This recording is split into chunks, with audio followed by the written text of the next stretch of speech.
네, 시청자 여러분 안녕하십니까. 안주신 마켓의 임동석입니다. 오늘 하루 증시 잘 대응하고 있습니까? 그동안 우리 증시가 좀 우리 기대에 못 미치는 서운한 증시 모습을 보였는데요. 자, 오늘은 모처럼 강세를 보여주고 있습니다. 전일 미국 시장에서 상당히 1% 넘는 상승장을 보여줬죠. 미국에서 모처럼 불어온 훈풍에 힘입어서인지 오늘 우리 증시도 상대적으로 상당히 좋은 모습을 보여주고 있습니다.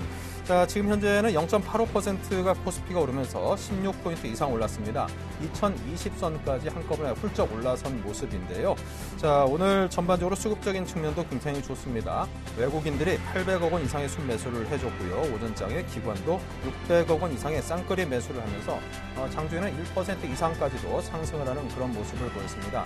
여지없이 개인은 반대로 순매도로 반대 움직임을 보여주고 있습니다. 자, 지금 보시는 코스닥 지수도 상승을 하고 있습니다. 오늘은 코스피가 상대적으로 대형주의 강세에 힘입어서인지 코스닥이 상대적인 약세이긴 합니다만 0.25%가 오르면서 1.31포인트 상승한 534.67포인트로 올라오고 있습니다. 전반적으로 업종별로 살펴보면요. 거래소 쪽에서는 보험과 금융업종 등이 상승을 하고요. 전기전자, 건설, 섬유의복 등이 1% 이상의 상승으로 받쳐주고 있습니다. 지금 코스닥의 수급주체별 매매 동향을 보고 있는데요. 투자주체별로 기관이 125억의 순매수, 외국인이 소폭 순매도입니다. 개인도 역시 코스피와 함께 코스닥에서도 100억 원 가까이 팔고 있는 상황입니다. 자, 코스닥에서 지금 기관들이 상당히 강세를 보여주면서 지수를 상승시키는데 큰 견인차 역할을 해주고 있습니다. 자, 환율은 어떤지 볼까요? 네, 원달러 환율입니다. 2.4원이 내려서 1082원입니다. 비슷한 수준이죠. 자, 해외 지수는 어떤지 살펴보겠습니다. 먼저 미국입니다. 자, 오늘 우리 증시에 힘을 실어준 미국 증시의 모습을 보면요. 1.26%가 상승했습니다. 다우존스가 175포인트나 상승하면서 14,000선을 훌쩍 넘어섰고요. 나스닥도 1% 이상 상승, S&P 500 지수도 1.27%가 상승하면서 19포인트 이상 올랐습니다. 자, 유럽 증시 보겠습니다. 아이고, 그냥 전일에는 큰 폭으로 하락해서 우리를 가슴을 덜컥 내려앉게 했는데요. 자, 오늘은 그 낙폭을 상당 부분 만회했습니다. 독일과 프랑스가 각 1%에서 2% 가까이 상승했고요. 영국도 역시 1% 가까운 상승세를 보였습니다. 자, 이탈리아 총선 등등 여러 가지 정치적인 변수들이 상당 부분 앞으로 세계 경제를 짓누를 수도 있다는 그런 우려감 때문에 유럽 증시가 상당 부분 하락을 했고 독일의 메르켈 총리가 이탈리아 한 방 먹었다. 뭐 이런 평을 이루면서 유로존 자체가 약간의 좀 불안정한 모습을 보이기도 했습니다만 오늘은 급속히 안정을 찾아가는 모습입니다. 앞으로 좋은 모습만 계속 보여주길 기대하면서 오늘 또 주요 이슈에 대해서 몇 가지 정리를 해드리겠습니다. 연초에 되면은 특히 연말 연초에 되면은 증권사들이 내년에는 아니면 올해에는 이러이러한 종목들이 굉장히 좋을 것이다. 이런 종목들을 한번 포트폴리오를 구성하면은 개인 투자자들에게도 상당히 도움이 될 것이다라고 하면서 여러 자료를 각 증권사가 발간을 합니다. 자, 그에 상당히 참고를 하면서 개인 투자자분들은 투자를 하기도 하지요. 자, 그런데 이제 조사를 해보니까요. 새해 들어서 글로벌 경제가 상당히 우려감이 커지고 있고 각 기업들의 실적이 그다지 좋지 않게 나타나는 것들이 많으면서 우리 증시가 보합 국면을 이어갔습니다. 그래서인지 증권사들이 연초 제시한 추천 종목 포트폴리오 수익률 역시 고전을 면치 못한 것으로 나타났습니다. 절반 이상은 좀 수익을 올리지 않았을까 이런 기대감을 갖고 살펴봤더니요. 코스피 지수보다는 다소 낮긴 하지만 플러스 수익률을 기록한 곳은 여러 증권사 중에서 단 3곳만 수익률을 올린 것으로 나타났습니다. 아직까지는 1월, 2월 두 달밖에 지나지 않았긴 했습니다만 그래도 약간 실망스러운 그런 기록이면 틀림없어 보입니다. 플러스 수익률을 기록한 곳은요. 3.65% 수익을 올려서 1위를 차지한 신영증권을 비롯해서요. 키움과 하이투자증권 등 단 3곳에 불과하다고 합니다. 대형 투자증권사들 역시 살펴보니까요. KDB 대우증권만이 마이너스 0.33%, 즉 손실을 봤다는 뜻이죠. 하지만 손실폭이 극도로 적어서 그나마 좀 나은 그런 기록을 보였다는 소식입니다. 투자자 입장에서는 성과가 상대적으로 양호한 이런 기록을 올린 증권사들의 포트폴리오 그리고 추천 종목들을 감안을 해서 투자를 하는데 참고한다라면 수익률을 좀 높이는데 크게 도움이 되지 않을까 싶은 생각이 듭니다. 하지만 증권사들의 추천 종목들 이게 어떤 좀 뭔가가 좀 있는 거 아닌가 그런 좀 저기에 좀 그런 마음을 가지고 쳐다보게도 되는데요. 역시 이번 나타난 수익률 기록을 보니까요. 역시나 그런 좀 의혹에 좀 힘을 더하고 있는 거 아닌가 그런 마음이 개인 투자자로서는 드는 게 사실입니다. 자, 이와 관련해서 증권사들의 또 실적도 함께 살펴보겠습니다. 지난 4분기에 증권사들이 실적 쇼크를 겪었다고 합니다. 증권가가 패닉에 빠졌다, 이런 표현도 함께 나오고 있는데요. 자, 국내 주요 증권사들이 지난해 4분기 올린 실적이 최악으로 나와서 증권업계가 크게 당혹스러워하고 있다고 합니다. 불황에 따른 거래 감소로 실적 부진은 당연히 예견이 됐습니다. 하지만 예상보다 그 악화 정도가 너무나 심해서 충격적이라고 하는데요. 현대증권을 살펴보면 단기 순손실이 672억 원에 달했다고 합니다. 전년 동기 대비해서 적자로 전환을 했고요. 전문 증권업종인 전문 증권사인 대신증권도 역시 적자 전환을 해서 상당히 좀 많은 그 증권인들이 속상해하고 있다는 소식입니다. 흑자를 보인 기업들도 역시 그 흑자의 폭이 상당히 줄어들면서 실적이 상당 부분 악화되어 있기 때문에 전반적인 증권업계 자체는 좀 우울한 분위기라고 합니다. 자, 이 거래 대금이 상당히 줄어들면서 이 거래 중개 이외에는 별다른 수익원을 개발하지 못하고 있는 상황에서 이 실적 악화는 불가피한 상황이라고 평가되어지고 있고요. 또 여러 가지 그 수익원을 발굴해낼 수 있는 가능성을 열어줄 수 있는 자본시장법 개정안이 현재 국회에서 묶여있는 상황입니다. 또 정부 규제도 여전하기 때문에 이 증권가에서는 돌파구 마련이 시급한 상황이고 여러 가지 정책적, 법적 뒷받침으로 돌파구 마련이 시급하다, 이런 돌파구를 좀 열어달라, 이런 볼멘 소리도 함께 나오고 있습니다. 자, 이에 따라서 증권업계에서는 다양한 수익원 확보 및 사업의 다각화가 필요하다는 그런 지적이 있고요.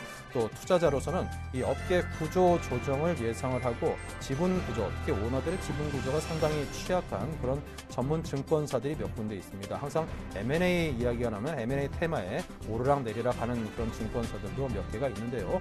자, 이런 기업들에 대해서 투자자 관점에서 M&A 테마가 다시 한번 불어주지 않을까 하는 기대감에 투자를 해보는 것도 하나의 방법일 수 있다는 전문가들의 그런 의견도 있습니다.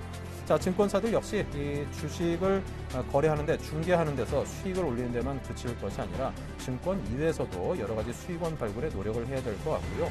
자, 이번에 그 외국에서 펼쳐지고 있는 모바일 월드 콩그레스에서 이석채 KT 회장이 통신사가 통신 요금이라든가 통신망을 통해서만 돈을 버는 시대는 지났다. 그 밖에 전혀 다른 사업에서도 수익원을 발굴해야 한다는 그런 이야기를 했는데, 그것은 업종을 떠나서 증권 업종 역시 여러 가지 자기 자신이 처한 상황에 맞는 그런 수익원 개발을 증권업 이외에서도 발굴해내는 그런 노력이 필요하지 않나 싶습니다. 부동산을 많이 갖고 있다는 부동산 임대 사업으로도 사업의 영역을 확장시킬 수도 있겠고, 그런 것들은 각 증권사들의 각자의 몫이 아닌가 하는 생각이 듭니다. 더 나은 실적 개선을 다음 분기에서는 기대해 보겠습니다. 지금까지 여러 이슈를 정리해드렸습니다. 감사합니다.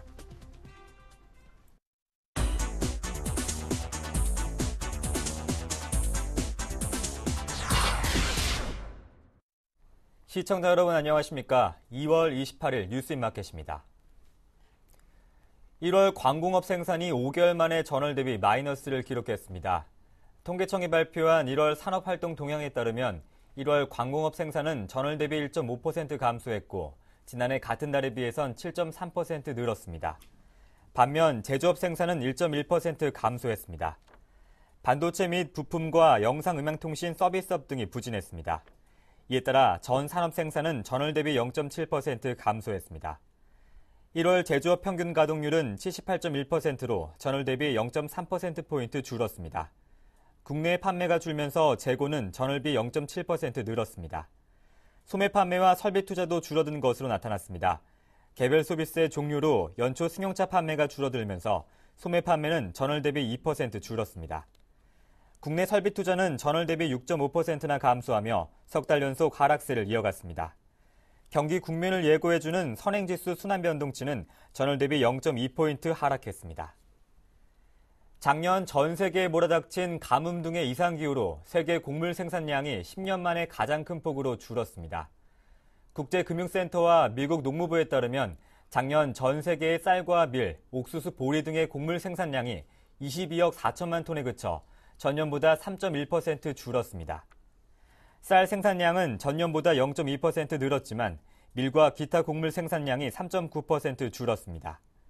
지난해 곡물 생산량이 감소함에 따라 국제 원자재 시장에서 밀 가격은 1년간 19.2% 올랐고 옥수수는 8% 상승했습니다. 곡물 생산량이 이처럼 부진한 이유는 미국과 러시아 등 주요 곡물 생산지의 기후 여건이 악화됐기 때문입니다.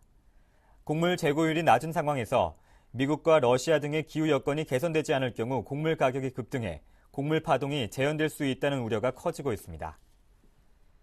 추경호 금융위원회 부위원장은 국민행복기금이 3월 중 차질 없이 출범할 수 있도록 구체적인 진행 상황을 점검해달라고 당부했습니다.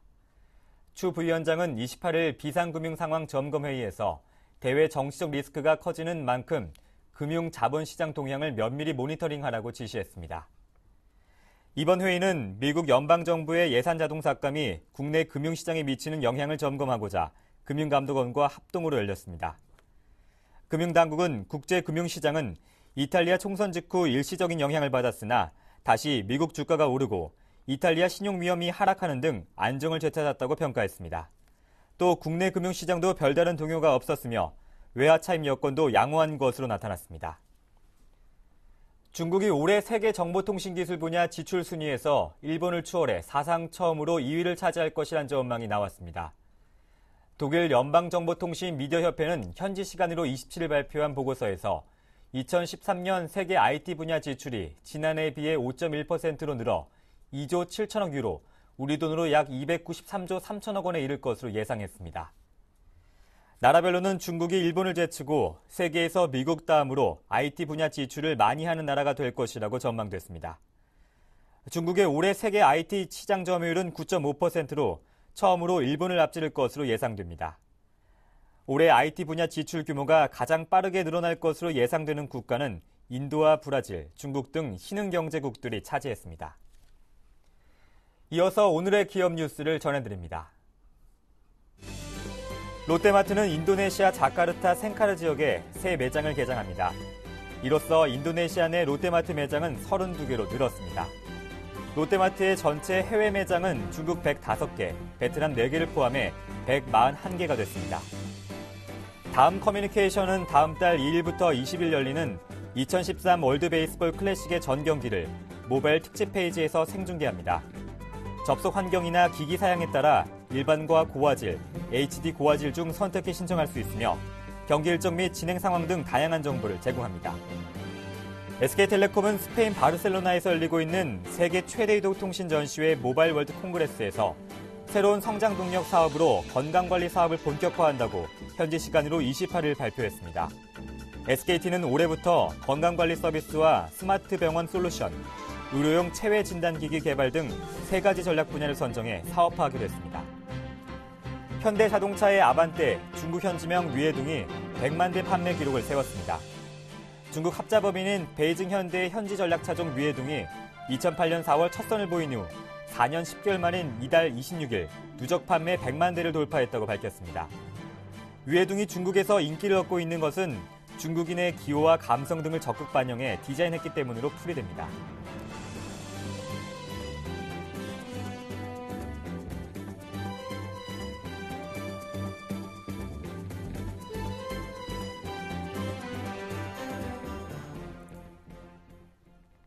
(2월 28일) 뉴스인마켓이었습니다. 시청해주신 여러분 고맙습니다.